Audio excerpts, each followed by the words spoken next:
Les kittistes, nous voici dans ce module numéro 7. Ce module ira très vite puisque on a fait vraiment la plupart des choses qu'on va faire dans ce module. Et le raccordement du WC se fera surtout à la fin de notre chantier. Vous pouvez voir que sur mes nourrices, j'ai raccordé toutes mes sorties d'eau. Donc les deux dernières qui manquaient, là, celui-là, c'est le robinet de jardin. Et celui-là, c'est le WC, donc que j'ai tiré et que j'ai amené directement dans mes toilettes. Alors pour ce module, on va avoir besoin de le nécessaire de fixation pour les tuyauteries, donc les fixations. Ce raccord-là avec son adaptateur si vous installez un WC suspendu. La pâte d'étanchéité ainsi qu'un chiffon si vous installez un WC suspendu. Et l'outillage nécessaire pour la mise en œuvre du tube. On se retrouve tout de suite dans les toilettes pour vous montrer ce tutoriel. A de suite les kittistes.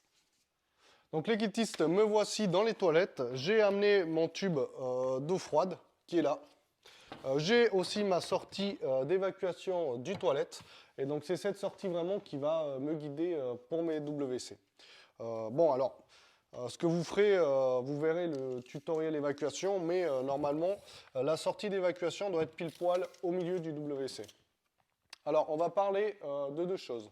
Premièrement, le WC classique, c'est-à-dire le WC avec une cuvette, celui que vous posez, le tout simple, celui qui existe depuis toujours. Et après, on parlera du bâti support, donc le WC encastré si vous le posez. Pour la sortie d'un WC standard, il va falloir se baser par rapport à l'évacuation, qui est actuellement à 42 cm et demi de la cloison. Donc l'axe de mon toilette sera à 42 cm et demi. Notre tube, ce qu'on va faire dans un premier temps, c'est qu'on va le sortir. On va le sortir de la cloison et après on le raccordera. Donc dans ce tutoriel, on va tout simplement tracer notre sortie dans la cloison. Donc la première étape sera vraiment à reprolonger mon trait à l'axe de l'évacuation.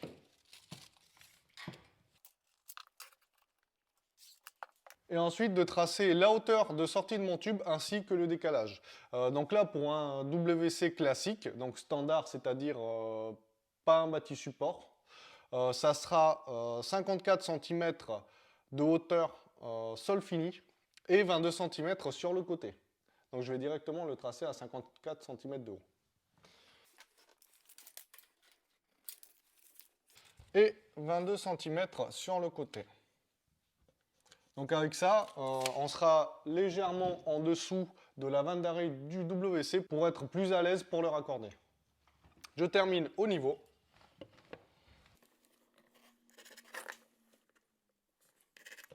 Et voilà, donc j'ai tracé ma sortie de tube. Donc les prochaines étapes seront vraiment de positionner le tube.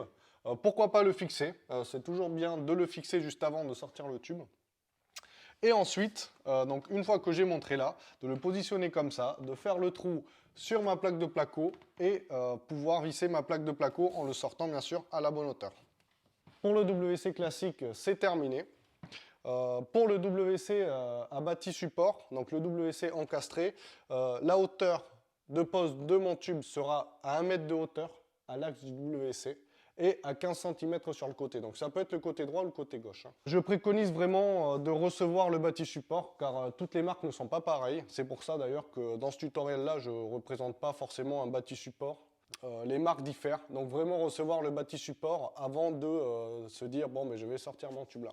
Alors, pourquoi j'ai pris ça? Tout simplement parce que pour le bâti support, il faudra le raccorder avant de plaquer. Donc, une fois qu'on aura sorti notre tube à 1 mètre de haut et 15 cm sur le côté, il faudra qu'on le raccorde avec ce raccord-là, comme d'habitude. Donc, l'adaptateur, le raccord avec le tube. On le collera grâce à notre pâte d'étanchéité Virax. Donc, toujours en mettant à l'intérieur de ce raccord-là et à l'extérieur du bâti support. Et voilà, on le placera comme ça, ou comme ça. Bien sûr, bien faire gaffe à mettre la gaine dans le bâti support. Et voilà, normalement, vous aurez raccordé votre bâti support. Il faudra bien sûr le fixer. Je vous conseille toujours un autoportant. Donc vous avez deux types de bâti support. Vous avez le normal. Donc le normal, il faudra vraiment se fixer dans une arrière-cloison ou un mur plutôt résistant. car on s'assoit, du coup, ça fait vraiment pencher le bâti-support. Et un autoportant, du coup, ce qui est vraiment simple, c'est que tout se fait dans la fixation au sol et il ne risque pas de tomber. Donc je vous conseille vraiment un autoportant. Voilà les kittistes, on va terminer sur le prochain tutoriel. Donc ça sera la mise en place de nos robinetteries, le raccordement final de nos boîtes à 90 et la mise en eau. On a fini pour ce tutoriel et on se voit tout à l'heure pour le dernier module. Ciao les kittistes.